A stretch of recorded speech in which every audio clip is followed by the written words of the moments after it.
We're going to be discussing a four-letter word. Don't know if I can use it on this respected station.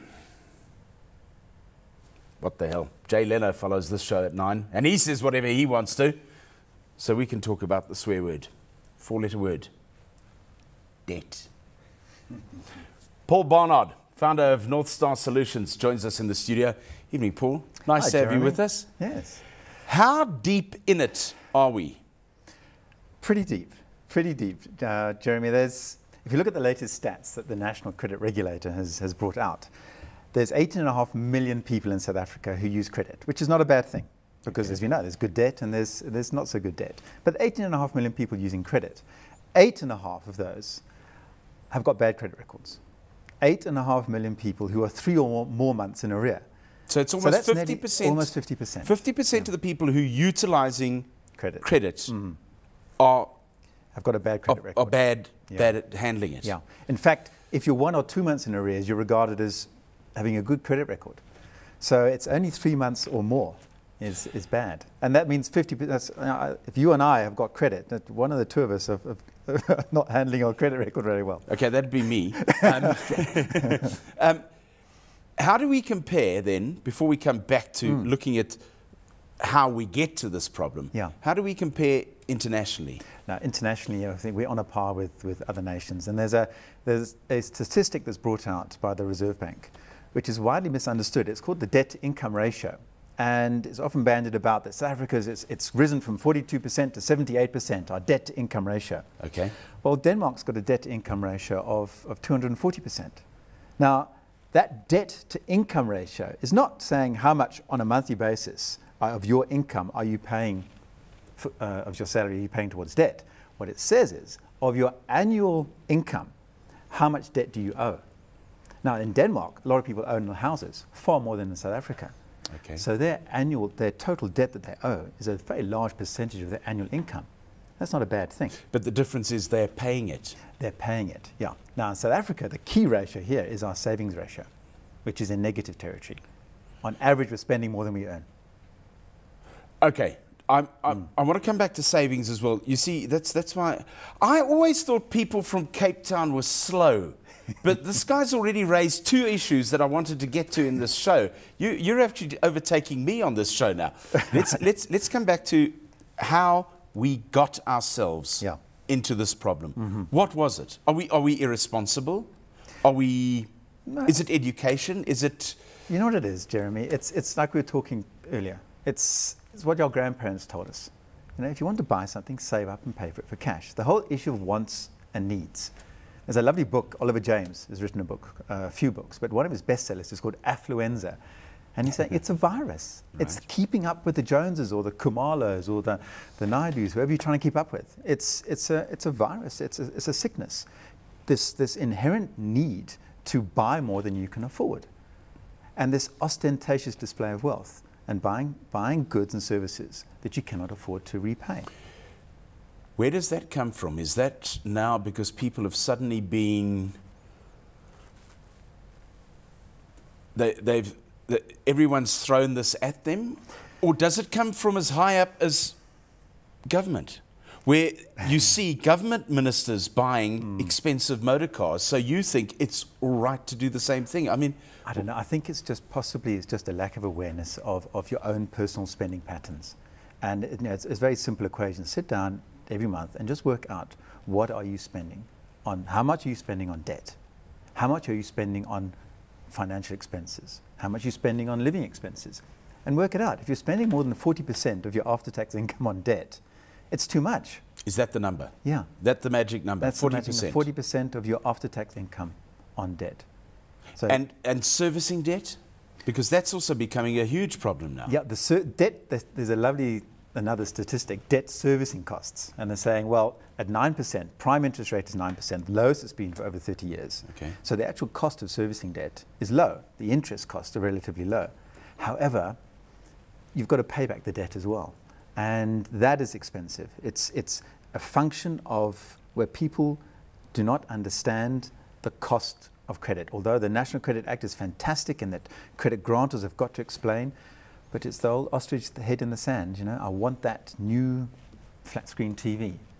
And it's going to cost me 8,000 Rand, and I want it now. I'm going to take out a personal loan of 8,000 Rand and buy this flat screen TV now. Are we living in an era of instant gratification? Yeah, we're slowly getting out of it, but we definitely are. There's a wonderful, and if the listeners can look it up on YouTube, there's a wonderful experiment that was done years ago called the marshmallow experiment.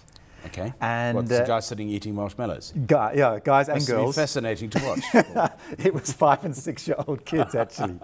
It was lovely. The guy came in, the 5- and 6-year-old kids in a classroom and said, here we go, here's a marshmallow. I'm going to give you a marshmallow, and I'm going to come back in 15 minutes. And if you haven't eaten that marshmallow, I'm going to give you another one. You'll have 2. So he went away for 15 minutes, and he came back, and 2/3 of the kids eaten the marshmallow. Some of them within 10 seconds, straight away. They don't care. I'm not going to wait 15 minutes for another marshmallow. The test that was done was the kids that didn't eat the marshmallow, they waited the 15 minutes, they got another marshmallow. They did a follow-up study 18 years later, and those kids, on average, completed their studies, went to university, more successful in life, because they understood this issue of instant gratification is not good, delayed gratification is better. One marshmallow. Yeah. Something maybe you should do with your kids right now tonight. Just take out a marshmallow, put it in front of the TV and say, end of the show, you'll get another one and see what happens. Then you know what your child's going to turn out like. Yeah. The whole problem with people who are getting themselves into debt, yeah. Where are they turning to? How are they getting themselves out of debt? Or how are they trying to get themselves out of debt? Or are they even trying to get themselves out of debt? Well, I think up front, how do you know if you are over indebted? And it's very simple. There's no maths involved at all. If you, at the end of the month, you find that you're struggling to repay your creditors, you're over indebted. And what a lot of people are doing, unfortunately, they're resorting to other forms of credit to then borrow money to repay Paul. So borrow from Jeremy to repay Paul, or Peter and Paul. So they're getting into more credit to repay the debt. Obviously, that's not a long-term solution. Yeah. The first thing you should do, if you find that you can't afford to repay your debt, the first thing to do is talk to your creditors. Because the last thing they want to do is to have a bad debt on their books.